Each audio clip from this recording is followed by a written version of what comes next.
قاضی اجاز رحمت اللہ علیہ نے شفا شریف میں حدیث لکھی ہے. حضرت انس بن مالک رضی اللہ تعالیٰ عنہ حدیث کے راوی ہیں. فرماتے ہیں رات کا وقت تھا, ایک بدو, ایک دیہاتی ان پڑھا حضور کی بارگاہ میں آ گیا, اگرچہ وہ کلمہ بھی پڑھتا تھا. نبی کریم کی بارگاہ میں آیا, کہنے لگا یا رسول اللہ صلی اللہ علیہ وسلم, حضور میں غریب ہوں, بھوکا ہوں, مجبور ہوں, کچھ دیجئے. نبی کریم نے دیا, اور حضور جس کو ایک قطرہ دیتے تھے نا, اس کی کئی نسلوں کی بھوک ختم ہو جایا کرتی, کئی نسلوں کی بھوک چلی جاتی, کئی نسلوں. یہ جب سے لوگوں نے جیبوں پہ نظر ڈالنی شروع کی ہے نا, بھوک بڑھ گئی ہے. بندوں کی جیبوں پہ جو نظریں رکھتے ہیں تو بھوک بڑھ گئی ہے. جب سے نعت خانے اور خطیب نے دیکھنا شروع کیا نا کہ نوٹوں کی دتھی کس کے پاس ہے, اس وقت سے بھوک زیادہ ہو گئی ہے. اگر توجہ رسول اللہ کی عطا پہ رہتی نا تو پھر تو کئی نسلوں کی بھوک ختم ہو جانی. بھوک بڑھتی ہے جب لوگوں پہ توجہ رہتی ہے. کرو مدح اہل دول رضا, اور پڑے اس بلا میں میری بلا, میں گدا ہوں اپنے کریم کا, میرا دین پارا نہ نہیں. اس نے کہا یا رسول اللہ کچھ دیجئے. تو نبی کریم صلی اللہ علیہ وسلم نے کچھ دیا. اب ہمارے ہاں جب کوئی دیتا ہے تو فوراً وہ مطالبہ بھی کرتا ہے میرا احسان بھی مانو, میری تعریف بھی کرو, میرے پل بھی باندھو. وہ جس نے محفل کے اشتہاروں کے پیسے دیے ہوتے ہیں وہ بھی کہتا ہے میرا نام لو, اور جس نے دیگوں کے پیسے دیے ہوتے ہیں اس کا بھی نام نہ لے تو وہ بھی ناراض ہو جاتا ہے, اور جس نے ٹائلیں لگوائی ہوتے ہیں اس کا بھی کسی ٹائل پہ نام لکھنا ہی پڑتا ہے. یہ ساری مجبوریاں اپنی جگہ پہ قائم رہتی ہیں. کیا کیا جا سکتا ہے؟ جب دیا نا اس کو, اس نے بجائے تعریف کرنے کے پتہ کیا کہا, کہنے لگا یا رسول اللہ میں نے تو بڑی تعریف سنی تھی, آپ نے تو معاذ اللہ کچھ بھی نہیں دیا. یہ کیا دے رہے, نقل کفر, کفر نہ باشا, یہ آپ نے کیا دیا؟ جب اس نے یہ لفظ ادا کیے تو حضرت عمر فاروق نے تلوار نکال لی. فرمایا میں گردن کاٹوں گا اس گستاخ کی, مار ڈالوں گا. اللہ کے محبوب مسکرائے, فرمایا عمر ٹھہر جا, ذرا جلدی نہ کر, ذرا ٹھہر. اور جب حضور مسکراتے تھے نا تو اعلیٰ حضرت فرماتے ہیں حضور کے دانت نہیں تھے بلکہ یہ نا گچھے تھے نور کے. یہ دانت نہیں تھے, یہ گچھے تھے نور کے. اعلیٰ حضرت فرماتے ہیں جس کے گچھے سے لچھے جڑے نور کے, شاید ہی کو بندہ اتنی دور جائے جتنی دور بریلی کے امام چلے جاتے, شاید ہے کو جائے تو. کہنے لگے جس کے گچھے سے لچھے جڑے نور کے, ان ستاروں کی نزہت پہ لاکھوں سلام, اور جس کی تسکین سے روتے ہوئے ہنس پڑے اس تبسم کی عادت پہ لاکھوں سلام. حضور مسکرائے, عمر جلدی نہ کر. حضرت عمر خاموش ہو گئے. محبوب نے اس کا ہاتھ تھاما اور اپنے گھر لے گئے, حجرہ نور میں لے گئے. پہلے کھجوریں کھلائیں, سرکہ کھلایا, پھر اللہ کے محبوب نے دودھ پلایا. سیر ہو گیا تو نبی کریم نے جتنا دیا تھا نا اس سے ڈبل دیا, پھر تھوڑا اور دیا, پھر تھوڑا اور دیا. کہنے لگا حضور بس کریں, اب تو مجھ سے اٹھایا بھی نہیں جائے گا, اب تنگی یہ داماں پہ نہ جا, اور بھی کچھ مانگ ہے آج وہ مائل بات آ, اور بھی کچھ مانگ. فرمایا حضور اب نہیں میں اٹھا سکتا, بس کریں. حضور نے فرمایا اب تیرا کیا خیال ہے, اب تیرا کیا خیال ہے؟ کسی سے لڑائی نہ کرو, ڈنڈا نہ اٹھاؤ, اس کی رائے بدل دو.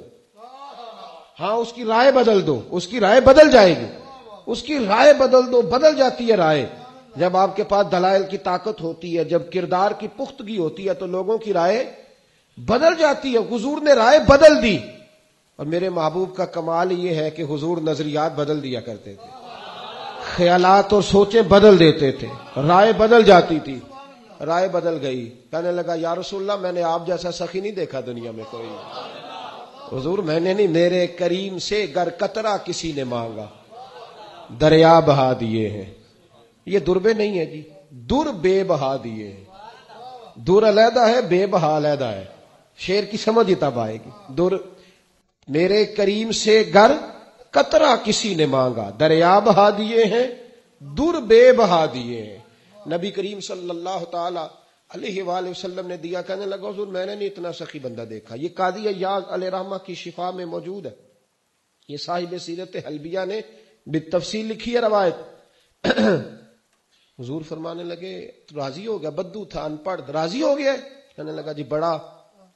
فرمایا یہ جو بات تو نے ابھی ابھی کہی ہے کہ میں نے آپ جیسا سخی کوئی نہیں دیکھا, یہ میرے صحابہ کے سامنے بھی کہہ دو گے؟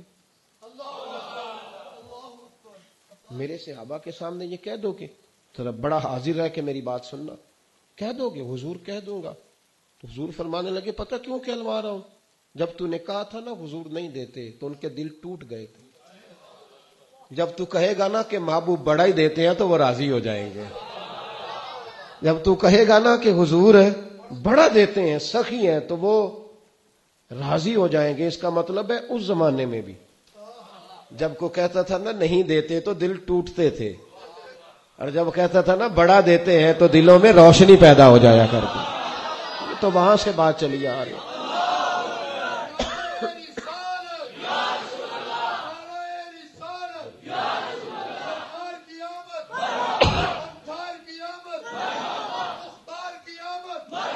نبی کریم صلی اللہ تعالی علیہ وسلم باہر لائے. صحابہ بیٹھے تھے، حضرت عمر بھی تھے. حضور انہیں باہر لائے، اس صحابی کو، بدو کو. حضور نے فرمایا اب وہ لفظ کہہ جو تو نے میرے ساتھ کہے تھے.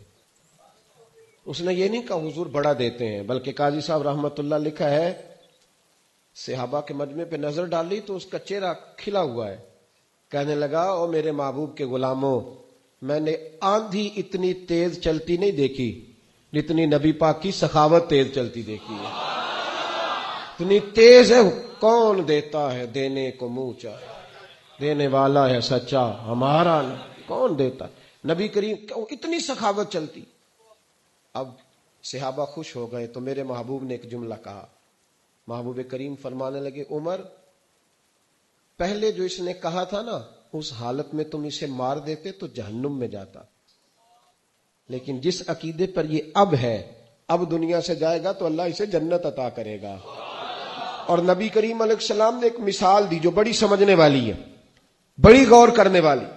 حضور جب انہیں سمجھا لیا، بات واضح کر لی، تو اب محبوب فرمانے لگے میری اور تمہاری مثال، یعنی میری اور اپنی امت کی مثال.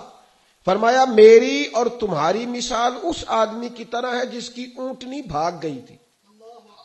کھلی تھی، ناک سے نکیل نکلی تو باہر نکل گئی، بھاگ گئی. لوگ اس کو پکڑنے کے لیے دوڑے.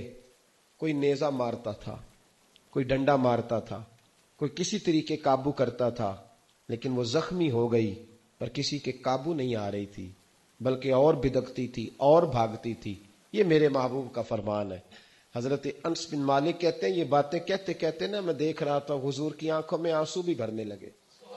محبوب فرمانے لگے پھر اچانک اس اونٹنی کا مالک آ گیا. مالک آ گیا اور لوگوں سے کہنے لگا پیچھے ہٹ جاؤ، کیا تم نے میری اونٹنی کا حال کر دیا ہے، پیچھے ہٹو. حضور فرماتے ہیں اس نے زمین سے تھوڑا سا چارہ اٹھایا، اپنی اونٹنی کو دکھایا تو کہتے ہیں اونٹنی دوڑتی ہوئی اپنے مالک کی طرف آئی. اس نے بغیر کسی اور کی مدد لیے اونٹنی کی پشت پر ہاتھ پھیرا اور پھر اکیلے ہی اس کے ناک میں نکیل ڈال دی اور سوار ہو کے چلتا بنا. محبوب فرمانے لگے میری اور تمہاری مثال اس آدمی کی طرح جس کی اونٹنی بھاگ گئی. زمانے نے کوشش کی پر قابو نہیں آئی. وہ آدمی کہنے لگا اونٹنی میری ہے تو سنبھالنے کا طریقہ بھی مجھے ہی آتا ہے. گویا حضور فرمانے لگے امت میری ہے تو سنبھالنے کا طریقہ بھی مجھے ہی آتا ہے. یہ میرے ہیں تو مجھے پتا ہے. رب حبلی امتی کہتے ہوئے پیدا ہوئے. یا اللہ مجھے ہی دے دے، مجھے ہبہ کر دے، میں سنبھال لوں گا. مجھے پتا ہے میں بڑے بڑے بڑے بڑے لوگ ہیں جو نہیں سنبھالے جا سکتے. آپ یقین کریں نہیں سنبھالے جاتے. سارے مل کے بھی کہیں تو سنبھالے، لیکن حضور نے فرمایا میرے ہیں میں سنبھال لوں گا. رب حبلی امتی کہتے ہوئے پیدا ہوئے. حق نے فرمایا کہ بخشا.